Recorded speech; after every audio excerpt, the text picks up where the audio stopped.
Okay, so you're hoping to figure out this whole Canadian work permit thing and like how to change things once you've got one. You sent over some government websites, a YouTube video, even a university tutorial. Looks like you've done your research. Yeah, sounds like it. Well, we're here to help you pull out like the most important parts and maybe uncover some surprises too. Definitely. Could be some surprises in there. Think of it as your like shortcut to work, permit wisdom without having to read everything yourself. Yeah. Ready to dive in? Yeah, let's do it. Okay, so let's like map out the territory here. First things first, who can actually apply to extend or change the conditions on their work permit? Yeah, so the government websites lay out some broad categories, but basically if you need more time on your current permit or like want to switch jobs or employers or need to adjust like where or how you're allowed to work, you're probably eligible. So anyone looking to kind of tweak their existing work permit, regardless of the reason. Yeah, But here's a curveball I found. Did you know you can even request a gender change on your work permit? It's right there on the government website. it's true. Yeah, and it's a good example of how Canada tries to be inclusive. If your gender identity doesn't match what's on your permit, you have the right to have it changed. Okay, that's good to know. So we got a sense of who can apply. Now let's talk about the different types of work permits because that really impacts what you can and can't do. The government websites make a pretty clear distinction between employer-specific and open work permits. Right, and this is where it gets interesting. Employer-specific permits are pretty self-explanatory. They tie you to one particular employer and often even a specific job. So any big change, like a promotion or a different role, or especially a new employer, means you need a brand new work permit, like before you even start that new position. Oh, so it sounds like that could get tricky if things are moving fast. Definitely. Planning ahead is key with those. Open work permits, on the other hand, give you a lot more flexibility. You can work for any employer in Canada, generally speaking. And the cool thing is, if you still meet the eligibility requirements, you can apply to extend an open work permit too. Okay, so open work permits are like the VIP pass of the work permit world. Can you give us some examples of who might snag one of those? Here's the thing, a lot of people don't realize how many situations qualify for open work permits. International students who just graduated from certain Canadian schools might get a post-graduation work permit, and then you've got folks who are facing abuse from their employer. And here's a pro tip. You can apply for an open work permit while still working for that employer. Oh, wow, that's good to know. Yeah, so that way you can find a safer job without losing income. Plus, people who've applied for permanent residency, spouses or partners of skilled workers or students, they might be eligible too. Wow, there are way more options than I realized. And just so you know, this information comes straight from the Canadian government's website on extending or changing work permits, which was updated super recently, October 23rd, 2024, to be exact. Always good to check those dates, make sure the info is fresh. Absolutely. Okay, let's switch gears for a minute and talk about something that might be on your mind. Removing medical conditions from a work permit. I know this can be like a big worry for people. It definitely can be. We need to kind of unpack two main scenarios here. First, let's say you haven't entered Canada yet. You're still prepping for your move. So you're all packed and ready for the Canadian adventure, but still in your home country. Right. In that case, the smartest move you can make is to get what's called an upfront medical exam from a doctor approved by the Canadian government. It might seem like an extra step, but think of it like this. It's your chance to show Canada you're healthy and avoid getting restrictions slapped on your work permit when you arrive. Like getting pre-approved for a loan, but for your health. Exactly. And when you get to the Canadian border, make sure you have proof of that medical exam handy, for the border officer. If everything checks out, they can adjust your work permit conditions right then and there. Way less stressful than dealing with it later, for sure. But what if you're already in Canada, happily working away, and suddenly realize, oh no, my work permit has medical conditions on it? What then? Don't panic. You'll still need to get that upfront medical exam, and then you can apply to have those conditions removed. It's all about explaining clearly and convincingly why you deserve to work without those restrictions. Think of it like crafting a persuasive argument, highlighting your improved health, and how lifting the conditions would benefit both you and Canada. And just to keep everything transparent, Yeah. this info on removing medical conditions is from another Canadian government website last updated on June 10th of this year. Yep. Always good to keep track of those updates. Now I can see how this whole process of like medical exams and applications could feel overwhelming. I get it. It's a lot to handle. But imagine how amazing it would feel to have those conditions lifted. The freedom to pursue any job you want without limitations. That peace of mind is priceless. You're so right. Okay, we've covered extending or changing work permits and tackling those medical conditions. Now, what about folks who are already in Canada on a closed work permit and need to shake things up? That's where your YouTube source comes in.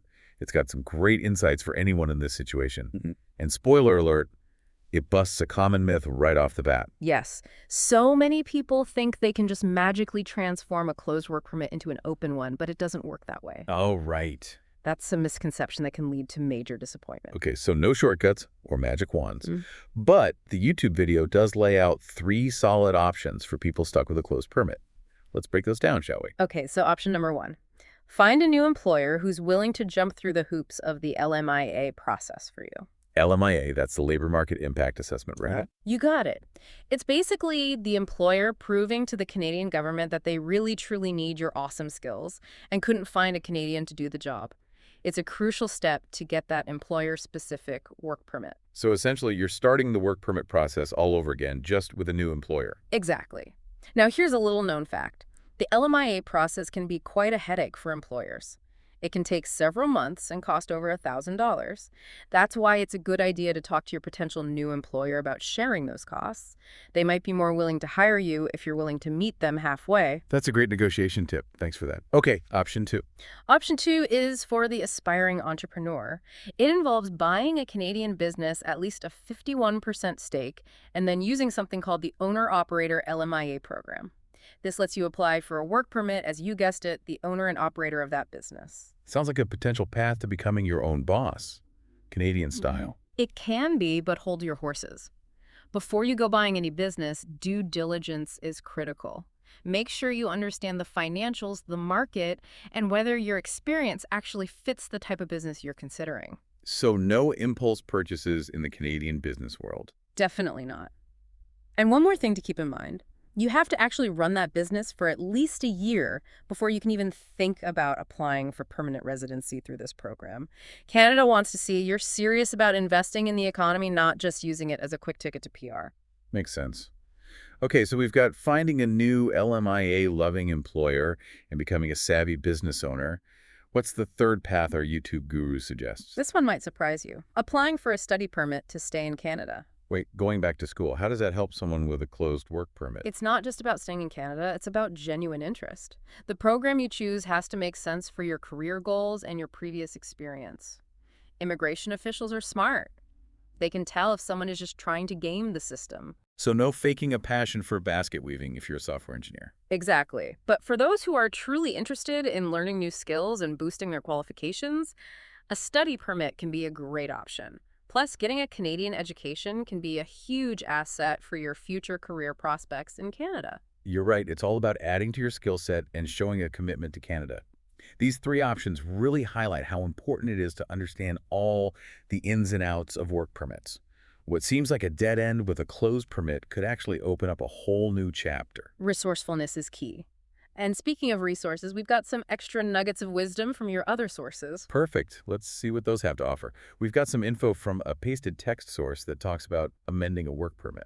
Yeah, this source emphasizes the importance of clear communication when it comes to getting a work permit condition removed. You need that medical exam from a panel physician, you need to fill out the application to change your work permit, and you need a strong letter explaining why you need that condition removed. So it's not enough to just check the boxes. You've got to tell your story. Exactly. And if you're a working holiday participant, there's a specific fee that applies for open work permit holders. Good to know. Now, we also have a tutorial from the University of British Columbia about amending study permits to allow work. This one's a bit more specific. It's for situations where there was like an error on your original study permit, which meant you couldn't work when you actually should have been eligible. The tutorial walks you through how to fix that mistake and get your work rights back. So if you think there was a mix-up on your permit, this tutorial could be a lifesaver. It just goes to show how important it is to carefully review all your immigration documents and make sure everything is accurate. Couldn't agree more. Always double-check those documents. Okay, we've covered a lot of ground here. Let's bring it all back to you. Are you thinking about switching jobs in Canada? Maybe dipping your toes into the world of Canadian business ownership? Yeah. Or are you considering hitting the books again for some Canadian education? Understanding these little details about work permits can seriously impact your success. It's all about being informed and prepared so you can make the best decisions for your future in Canada. Well said. Now, before we move on, take a minute to think about what stood out to you so far. What surprised you the most about Canadian work permit conditions? How might this information shape your plans? Keep those thoughts in mind as we move on to part 2 of this deep dive. Welcome back to our deep dive into Canadian work permits. We've already uncovered some interesting facts, but there's still plenty more to explore. You're right, and I'm curious about something you mentioned earlier, implied status. It sounds kind of mysterious. Yeah. What exactly is implied status, and how does it apply to work permit holders in Canada? Oh, implied status is a real lifesaver in the world of Canadian immigration. It's like a safety net that lets you legally stay in Canada and even continue working while your application for a new work permit is being processed, even if your old permit has expired. So it's like a grace period that bridges the gap, kind of like that extra time your credit card gives you after the due date. Exactly. You've technically gone over the limit, but you're still good to go for a while. But here's the catch. There are some rules you gotta follow to keep that implied status active. First off, you absolutely must have sent in a complete application for a new work permit before your current one expires. No last-minute scrambles. And the application has to be for the same kind of work permit as your old one. So if you were on like an employer-specific work permit, you can't suddenly switch to applying for an open work permit and expect to stay under implied status. Right, you've got to stick with the same category. And here's another important point. That magical shield of implied status only works within Canada's borders. If you leave the country while your application is being processed, poof, implied status is gone and you might not be allowed back in. So it's like being in a holding pattern. You can stay and work, but no trips outside Canada until you get that decision on your new permit. Makes sense. Now let's clear up something that I think often causes confusion. The difference between a work permit and a visa. We've been talking a lot about work permits, but how do visas fit into the picture? It's a common mix-up. People use the terms interchangeably, but they're actually two separate things with different jobs. Think of it this way. A visa is like the ticket that gets you into the concert, while a work permit is like the backstage pass that lets you access the good stuff. So a visa gets you into Canada, but a work permit actually allows you to work in Canada. Exactly. Depending on where you're from, you might need what's called a temporary resident visa, or TRV, to even set foot in Canada. It's basically a stamp or sticker they put in your passport. If you're lucky enough to be from a visa-exempt country, you won't need a PRV to enter, but you'll still need a work permit to actually hold down a job legally. So it's a two-step process for some folks. Yeah. Visa for entry, work permit for employment. And just to be clear, does the same logic apply to tourists?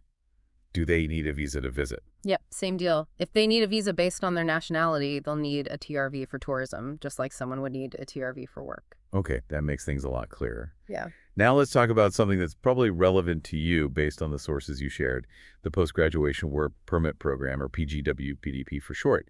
It seems like a pretty awesome deal for international students who want to work in Canada after they graduate. The PGWPP is a brilliant way for Canada to hold on to talented international students.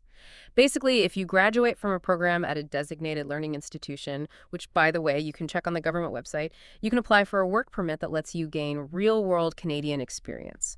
Think of it as your bridge from student life to launching your career in Canada. And it's not just any work permit, it's an open work permit. So you've got the freedom to explore different jobs and industries. That's fantastic. It sounds like a great way to kind of test the waters, build your network, and figure out what you really want to do. Yeah. And it could even lead to permanent residency. Exactly. The PGWPP is often a stepping stone to settling in Canada permanently. The length of the work permit you can get depends on how long your program was. Longer program, longer work permit, pretty straightforward. So if you studied hard and earned that 4-year degree, you're rewarded with more time to build your Canadian dream. What are some key things that students should keep in mind if they're thinking about this program? First off, double check that you're actually enrolled in a program at a designated learning institution. The government website has a handy list you can search. And remember, good grades matter. You need to stay in good academic standing to qualify for the PGWPP. So no senioritis for those aspiring Canadian workers. Exactly. Keep those grades up. And don't miss the deadline. You only have 180 days after you get your final transcript or confirmation of graduation to apply. Great advice. Okay, shifting gears a bit. Yeah. We need to talk about a tough reality for some people. Work permit options for those facing abuse or exploitation in Canada. It's not a pleasant topic, but it's crucial to know that help is available. Absolutely. It's heartbreaking that these situations exist, but Canada has specific programs to protect people who are being mistreated in their jobs. You are not trapped. There are ways to get out of a bad situation and find a safer, more supportive work environment. So if you're in like a dangerous or exploitative situation, there are options for escaping and finding a job where you're treated with respect. Tell us more about these lifelines. One program that can be a real game changer is the Open Work Permit for vulnerable workers. If you're on an employer-specific work permit and experiencing or at risk of abuse, you can apply for this Open Work Permit and break free from that employer. It gives you the freedom to find a new job without being tied to the one where you're being mistreated. That's amazing. You can actually start looking for a new job while still working for the employer who's causing you harm. That's a huge relief for someone in that situation. It is. And here's another important detail. You don't need concrete proof of abuse to apply for this permit. Your testimony and your explanation of the situation are enough. That's so important because these situations can be very difficult to prove. Are there other programs available for those facing similar challenges? Yes. There's also the Temporary Resident Permit, or TRP. It's like a special pass that lets people stay in Canada, even if they wouldn't normally be allowed to. It's often granted to people facing abuse exploitation or even deportation if they have strong reasons to stay in Canada. Think of it as a safety net for those in really tough situations. So the TRP is like a second chance, a way for Canada to show compassion and protect those who are vulnerable. Exactly. It's all about upholding human rights and offering protection to those who need it most. This is incredibly valuable information. Mhm. I'm betting you're already feeling more empowered with this knowledge. Yeah. Now let's talk about something that's probably on your mind. Permanent residency, that golden ticket. How do work permits connect to the path to becoming a permanent resident in Canada? Work permits can be a fantastic stepping stone to PR. Canada's immigration system is built to attract skilled workers who can contribute to the economy. A lot of the economic immigration programs look at your Canadian work experience as a big factor in deciding if you're eligible for PR. So those years you're putting in on a work permit aren't just about building your resume, they're also building your case for permanent residency. Exactly. It's like earning points toward that PR goal. And there are specific programs designed for people with Canadian work experience, like the Canadian Experience Class, CEC, and the Provincial Nominee Program, PNP. The CEC is a federal program, while the PNT lets individual provinces and territories choose skilled workers who fit their specific needs. So if you've got your eye on a particular province, the PMP might be a good option. Right. It's worth exploring all the possibilities and seeing what makes the most sense for you. Makes sense. Now let's talk about something that can be a real bummer for work permit holders. Travel restrictions. Just because you have a Canadian work permit doesn't mean you can zip in and out of the country without any worries. Can you break this down for us? You're right, it's not as simple as just packing your bags. As we talked about earlier, some people need that temporary resident visa, or TRV, to enter Canada even if they have a valid work permit. So if you leave Canada and want to come back, you better make sure your TRV is still valid. So it's like having your work permit is only half the battle. You might need Oh. that extra stamp of approval to get back in. Exactly. And even if you're from a visa-exempt country, there are still things that could trip you up. For example, if you have a criminal record or have broken immigration rules in the past, you might be denied entry, even with a work permit in hand. So it's always best to check the specific rules based on your situation and be prepared for anything. Always better to be safe than sorry. And keep in mind that even if you're allowed to travel, border officers can still ask you questions when you come back to Canada. They might want to know about your job, why you traveled, and what ties you have to Canada. So be prepared to explain yourself and have all your documents in order just in case. Exactly. It's all about being informed and proactive to avoid any unpleasant surprises at the border. Now, with the rise of remote work, let's talk about something that's becoming more and more common: working remotely for a foreign company while living in Canada. How does that affect your work permit situation? That's a great question. The lines are getting blurry with remote work. You could be sipping a latte in a Vancouver cafe while working for a company in Tokyo. But I'm guessing Canadian immigration has something to say about this setup. You bet they do.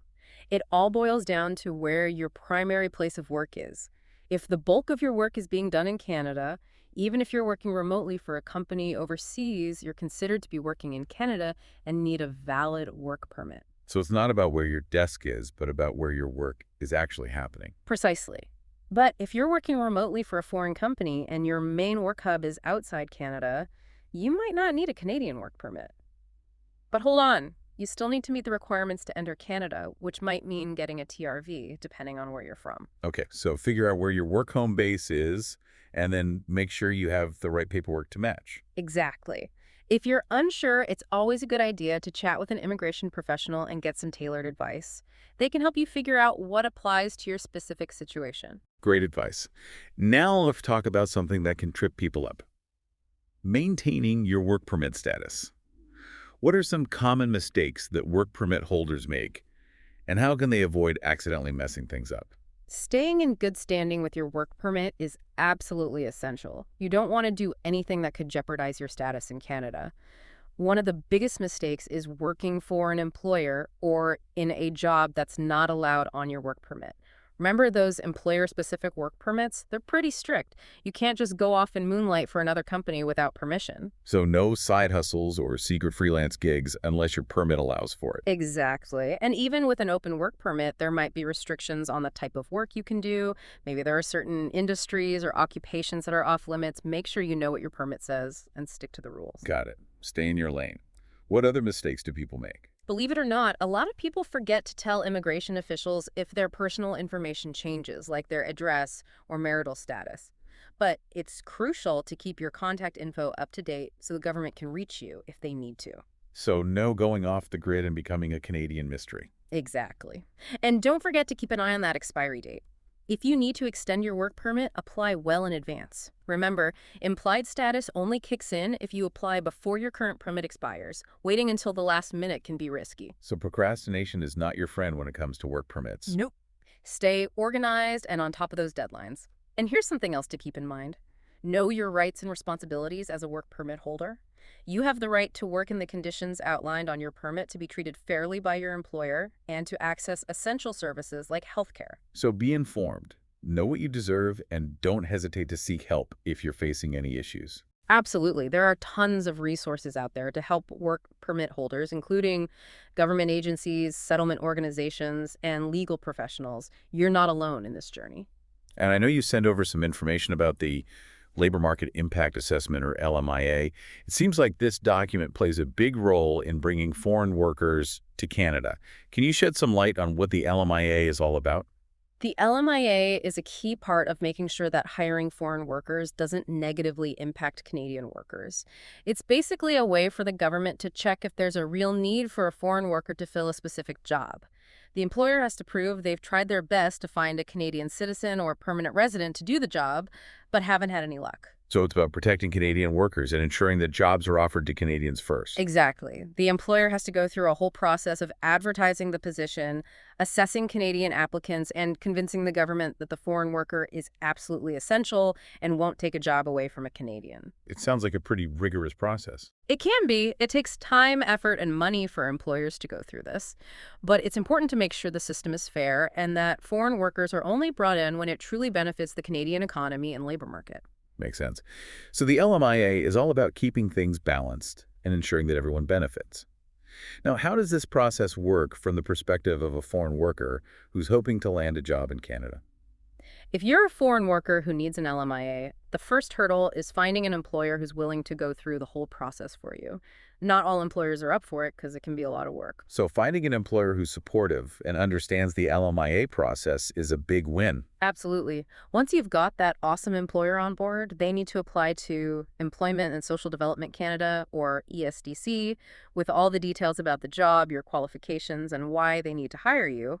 You'll need to work closely with them to provide all the necessary information. So it's a real team effort. What happens after the application is submitted? Then it's a waiting game. If ESDC approves the application, your employer will get something called a positive LMIA. That's the golden ticket. You'll need that positive LMIA to apply for your work permit. So it's like a seal of approval that tells immigration officials that your job in Canada is legit and has been thoroughly vetted. Exactly. It shows them that your employment is going to benefit the Canadian economy and the job market. Now let's talk about something that's probably top of mind for you based on the resources you shared. How work permits affect your chances of becoming a Canadian citizen someday. That's the dream, right? To turn that work permit into a Canadian passport.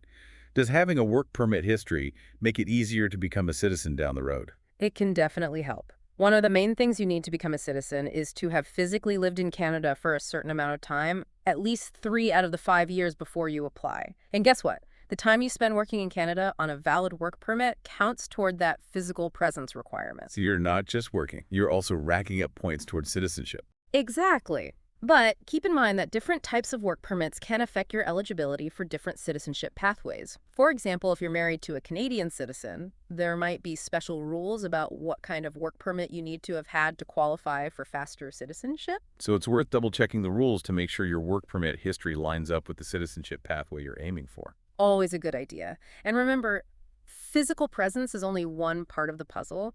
You also need to prove you can speak English or French, that you know about Canada, and that you're a good person, no criminal records. So it's a whole package deal.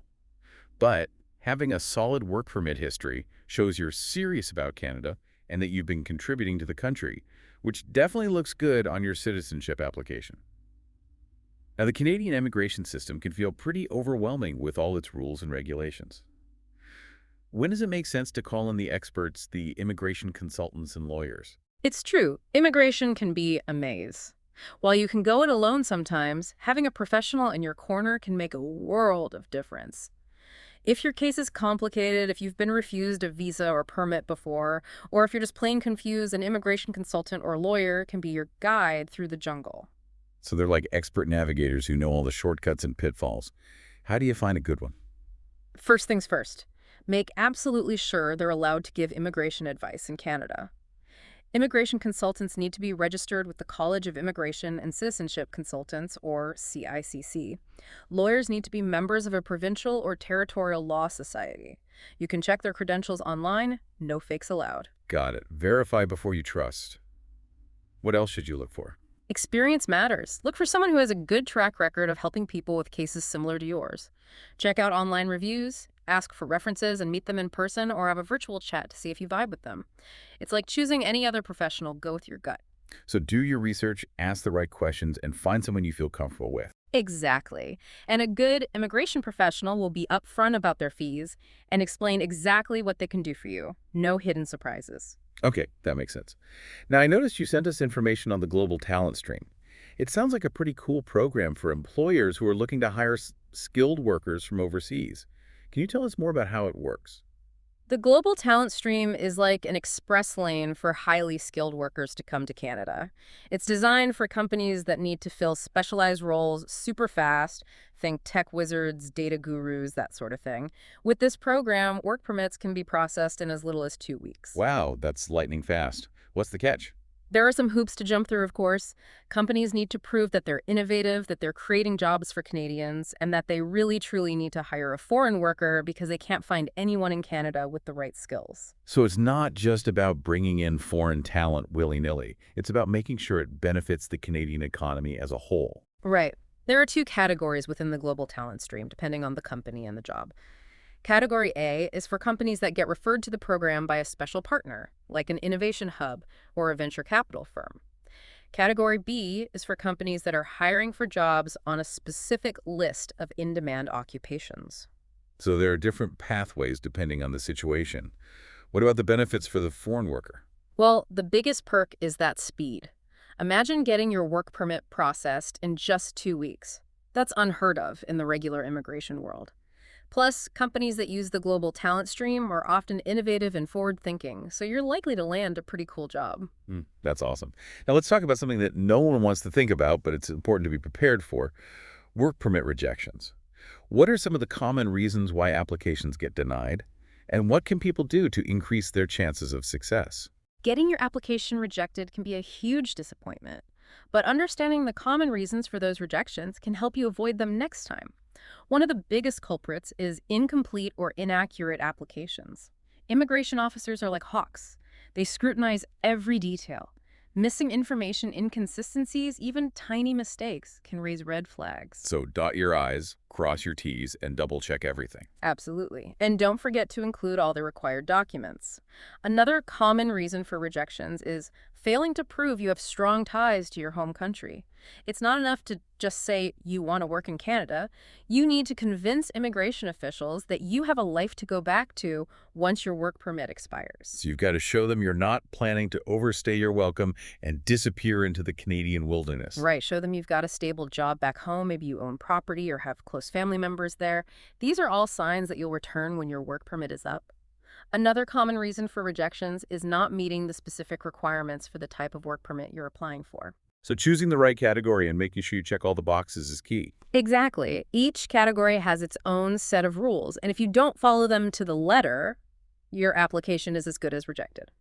For example, if you're applying for an employer-specific work permit, you absolutely need a job offer from a Canadian employer who has gone through that whole LMIA process we talked about earlier. So no cutting corners or trying to skip steps. Nope. Do your research, understand the rules, and make sure everything is in place before you hit that submit button. Another tricky area is having a criminal record or a history of immigration violations. Canada is pretty strict about who they let in. If you've got a shady past, it could come back to haunt you and make it really hard to get a work permit. So past mistakes can have serious consequences for your future plans. Unfortunately, that's true. If you do have a criminal record or a history of immigration issues, it's best to talk to an immigration lawyer right away. They can help you figure out the best strategy and see if there's any way to overcome those hurdles. Sometimes you might be eligible for rehabilitation, which basically means you've changed your ways and can be trusted to follow the rules. So it's not always a hopeless situation. What about people who have been rejected before? Can they try again? Absolutely.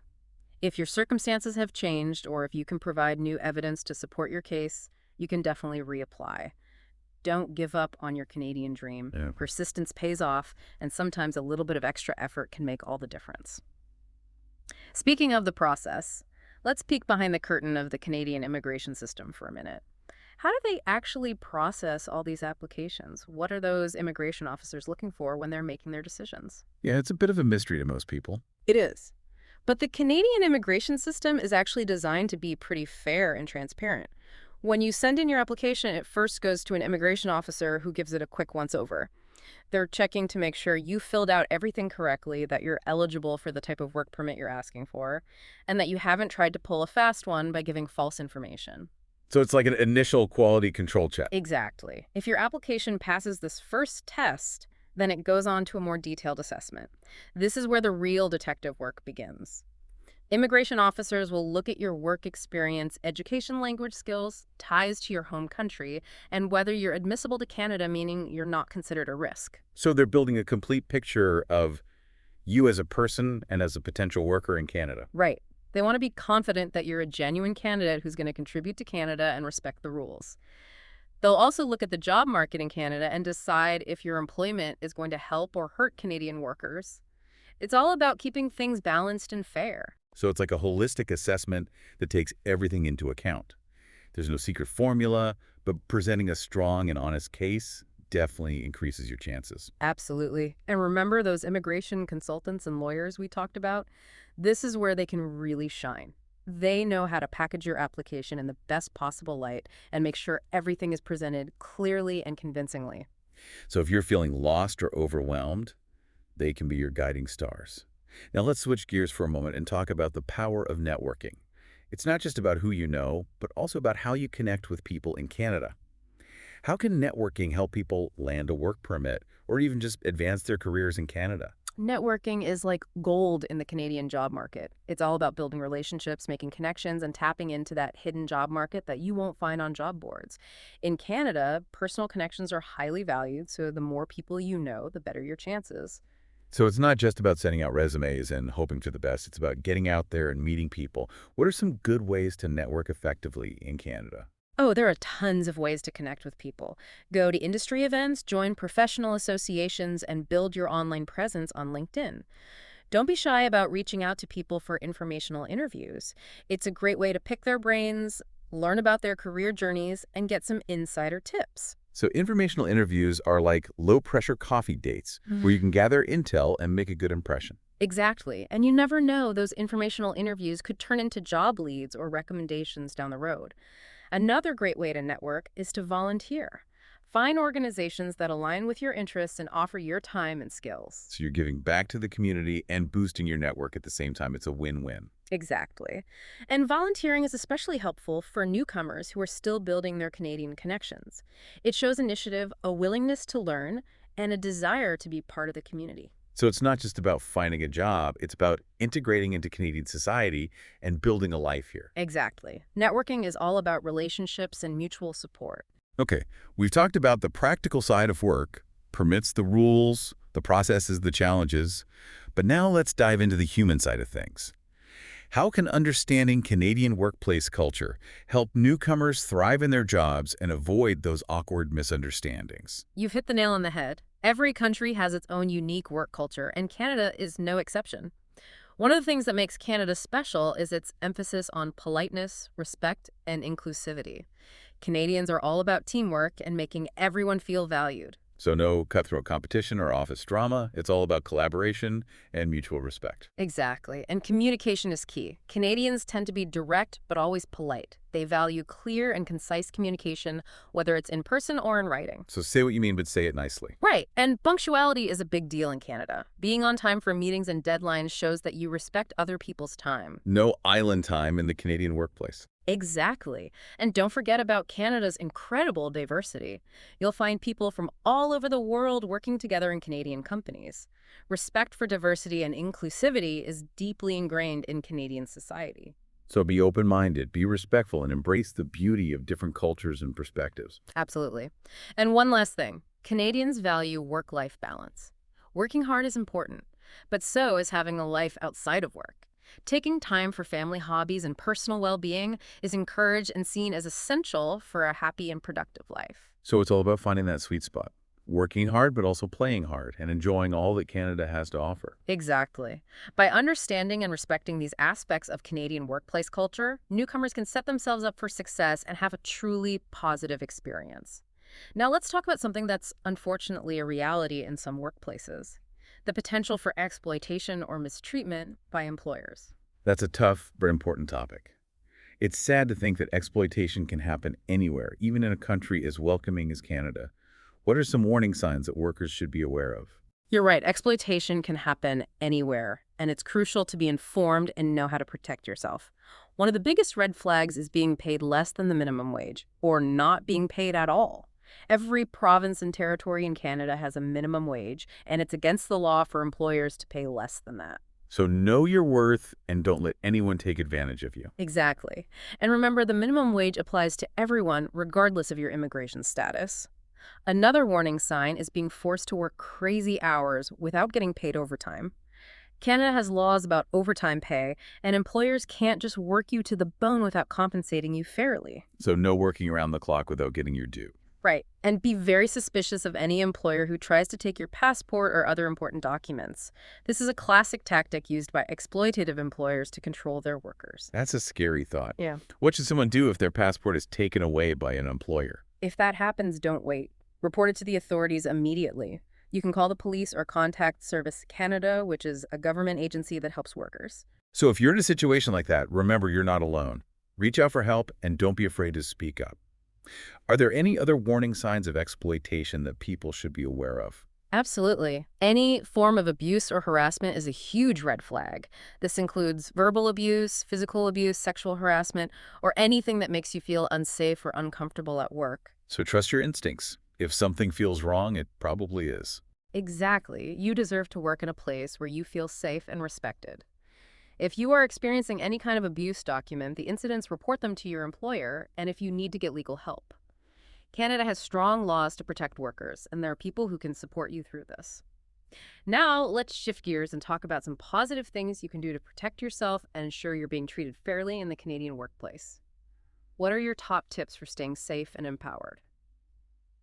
Knowledge is power. The first step is to understand your rights as a worker in Canada. No matter what your immigration status is, you have the right to be paid fairly, to work in safe conditions, and to be free from abuse and harassment. The Government of Canada's website has tons of information about your rights, and organizations like Service Canada or your provincial or territorial labor board can also help you out. So arm yourself with information and don't be afraid to ask questions. Exactly. Another important step is to keep good records of everything related to your job. Keep your employment contract pay stubs and any communication with your employer. It's like building a paper trail that can be really helpful if you need to file a complaint or take legal action later on. So document, document, document. It's all about protecting yourself. Right. And if you can join a union or professional association in your field, these organizations are there to support workers and advocate for their rights. They can help you navigate any tricky situations that might come up. Here, so there's strength in numbers. Having the backing of a union can give you a stronger voice and more leverage if you need it. Absolutely. And finally, if you see something wrong, don't be silent. If a coworker is being mistreated or exploited, speak up, report it to your employer or to the authorities. By looking out for each other, we can create a safer and fairer work environment for everyone. It's about creating a culture of respect and accountability where everyone feels safe and valued. Now let's switch gears and talk about something that's particularly interesting for those with an entrepreneurial spirit, the Startup Visa Program.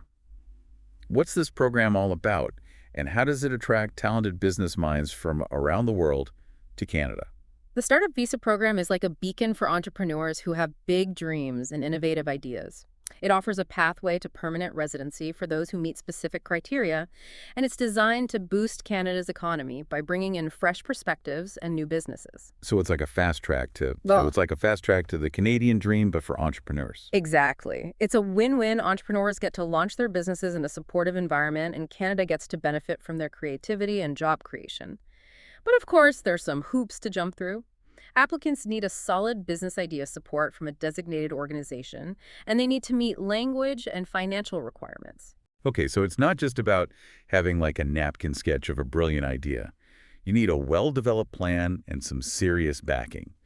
Tell me more about those designated organizations. What role do they play? They're like the gatekeepers of the program.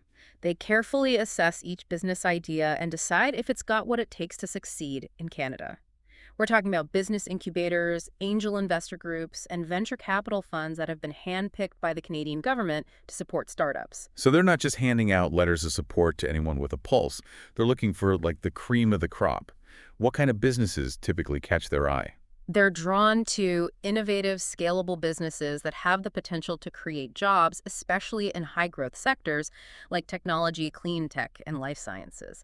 They want to see businesses that are solving real problems and pushing boundaries. So it's all about attracting businesses that are forward-thinking and can contribute to Canada's economy in a meaningful way. Exactly. Now, I know you've been digging into a lot of information about work permits, and I'm sure you've come across stories about people struggling to navigate the system or even facing setbacks. It's important to acknowledge that the process can be challenging and that sometimes things don't go as planned. Yeah, you're right. It's not always smooth sailing. But even when faced with challenges, there are ways to persevere and keep moving towards your goals. Absolutely. One thing I always tell people is don't be afraid to ask for help. There are so many resources available, from government agencies to settlement organizations to immigration professionals. Lean on these resources, ask questions, and don't give up on your dreams. It's about building a support system and empowering yourself with knowledge. What other advice would you give to someone who's feeling overwhelmed or discouraged by the work permit process? Take it one step at a time. Break the process down into smaller, manageable chunks. Celebrate your victories, no matter how small they may seem. And remember, every challenge is an opportunity to learn and grow. That's such a positive way to look at it. It's about reframing those setbacks as stepping stones on your journey. Now, before we wrap up, I'd love to hear what surprised you most about Canadian work permit conditions. Honestly, what continually amazes me is the sheer variety of pathways available. There are so many options for people to come to Canada and contribute their talents. It's truly a testament to Canada's commitment to diversity and welcoming newcomers. I completely agree. Canada's immigration system is like a mosaic made up of all these different pieces that come together to create something beautiful and dynamic. It's a system that's constantly evolving, too. New programs emerge, rules get adjusted, and the landscape is always shifting. Which is why it's so important to stay informed and up to date on the latest developments. Exactly. Don't rely on outdated information or hearsay. Go straight to the source, the Government of Canada's website, for the most accurate and current details. Great advice. Now, before we say goodbye, what's one final thought you'd like to leave our listeners with? Believe in yourself and your dreams. The path to working and living in Canada might have twists and turns, but with perseverance and the right information, you can achieve your goals. Don't be afraid to reach out for help along the way and never stop exploring the possibilities. Beautifully said. And on that note, we've reached the end of our deep dive into Canadian work permit conditions. We hope this exploration has been insightful, empowering, and maybe even a little bit inspiring. Remember, knowledge is your compass, and with it you can navigate the complexities of immigration and chart your course towards a brighter future in Canada. Until next time, happy exploring.